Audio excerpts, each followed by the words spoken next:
Halos 250 million pesos na Sky Garden Project makakatulong daw para mas mapaunlad ang turismo sa Pangasinan. Sundan sa report ni CJ Turida.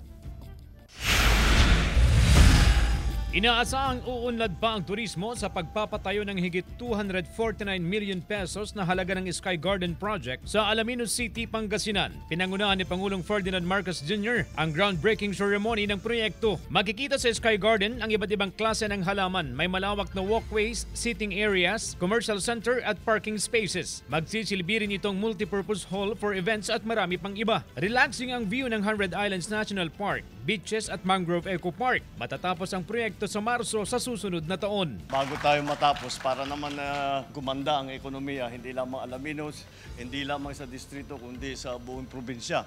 Kasama na rin dyan ang lahat ng mga probinsya na malapit sa inyo. Baka hanggang dun sa amin, maramdaman pa namin yung epekto nito.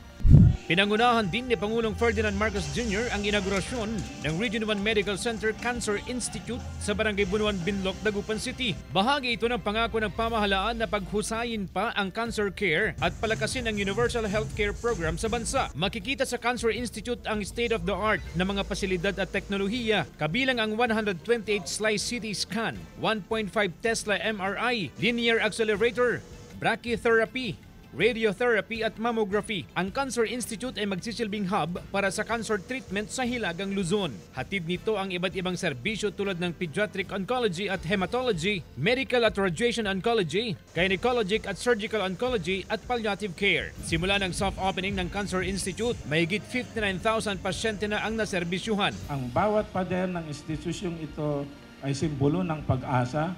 Ang bawat kagamitan ay kasangkapan ng buhay. At ang bawat manggagamot dito ay handang tumindig para sa bayan. Kamakailan, pinirmahan din ni PBBM ang Republic Act No. 12203 upang madagdagan ang bed capacity ng ospital mula 600 hanggang 1,500 para mas maraming ma-accommodate na pasyente sa mga susunod pang taon. Nakatutok ang gobyerno sa pagsasaayos at pagpapalakas ng healthcare system sa bansa sa pamamagitan ng pagpapatayo ng mas marami pang DOH specialty centers.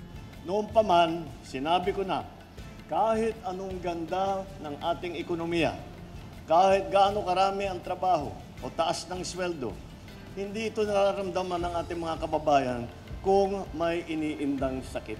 CJ Torida, One North, Central Luzon.